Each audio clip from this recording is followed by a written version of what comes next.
Uno de los clásicos de la literatura devocional cristiana es el libro Imitación de Cristo, de Thomas à Kempis o Tomás de Kempis.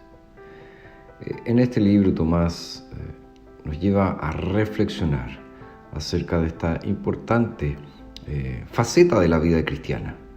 Un cristiano es, en definitiva, un imitador de Dios. Ahora, cuando pensamos en imitar a Cristo, existen a lo menos dos extremos que necesitamos evitar. Por un lado están los neopentecostales que estiman que el ser humano es una especie de semidios quien decreta, quien ordena lo que quiere. Es como si todo el mundo espiritual pudiese moverse conforme a la voluntad humana. Y el otro extremo es el humanismo, donde Dios está pasado de moda y ya no es necesario imitarlo. Pablo, en Efesios 5, nos dice: por tanto, sean imitadores de Dios como hijos amados. En esta parte de su carta a los Efesios, Pablo está aplicando todo lo que anteriormente ha dicho. Es decir, los 3 primeros capítulos de esta carta son eminentemente doctrinales y a partir del capítulo 4 tenemos la aplicación práctica de esta doctrina, algo muy propio del apóstol Pablo. Y el argumento de Pablo es: ya que estamos en Cristo, ya que somos nuevas criaturas, entonces debemos vivir de acuerdo a nuestra nueva naturaleza. Ahora, para ser un imitador de Dios, dice Pablo, hay a lo menos 3 cosas que necesitamos implementar en nuestra vida. En primer lugar, seguir el ejemplo de Jesucristo. Por tanto, dice: sean imitadores de Dios como hijos amados y anden en amor, como Cristo también nos amó y se entregó a sí mismo por nosotros como ofrenda y sacrificio en olor fragante a Dios. Pablo dice que si queremos ser como Dios, debemos andar en amor. Entonces, amar es la principal regla de nuestra vida.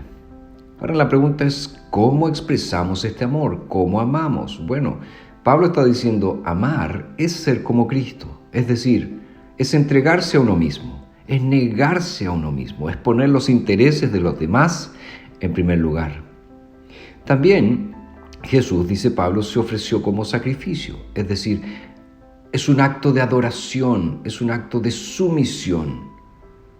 Entonces, andar en amor implica adorar a Dios constantemente, todos los días, y someterme a Él.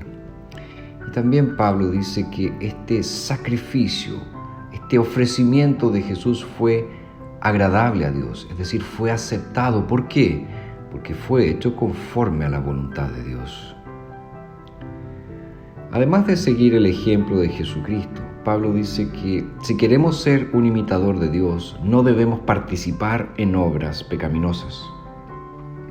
Verso 3 dice: pero la inmoralidad sexual y toda impureza o avaricia no se nombren más entre ustedes como corresponde a santos, ni tampoco la conducta indecente, ni tonterías, ni bromas groseras, cosas que no son apropiadas, sino más bien acciones de gracias.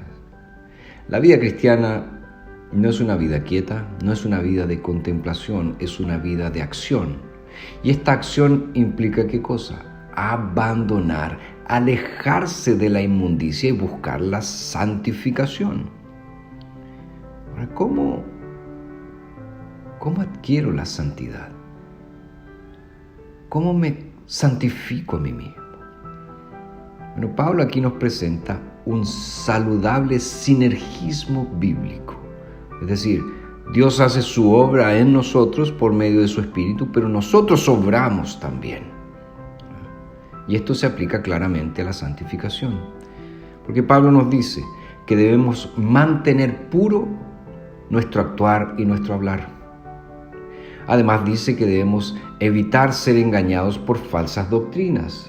Verso 6: nadie los engañe con vanas palabras, porque a causa de estas cosas viene la ira de Dios sobre los hijos de desobediencia. También dice que no debemos tener comunión con los impuros. Verso 7, por eso no sean partícipes con ellos.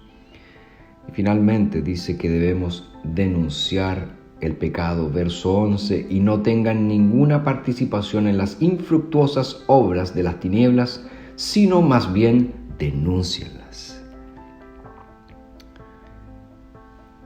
En tercer lugar, Pablo nos dice que para ser imitadores de Dios debemos buscar la plenitud del Espíritu.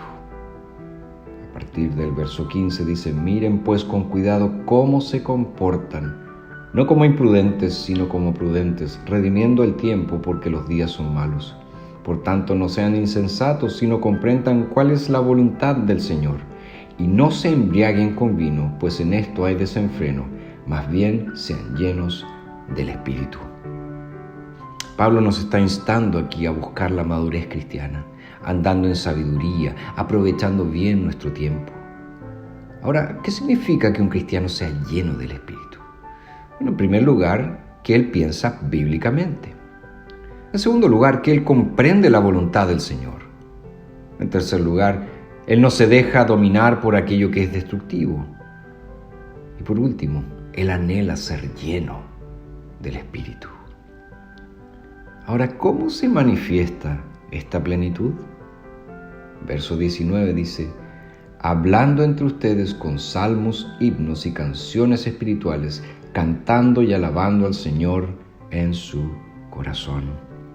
Se manifiesta entonces en una vida de adoración, en una vida de comunión, en una vida de edificación con los demás cristianos. Pablo entonces nos muestra aquí que los pasos claves para una vida cristiana plena es mirar e imitar a Cristo todo el tiempo. Saber que existe un antes y una ahora. Antes estaba muerto en mis delitos y pecados, ahora vivo en santidad para el Señor. Y también debemos descansar en el poder del Espíritu para vivir mi nueva vida en Cristo.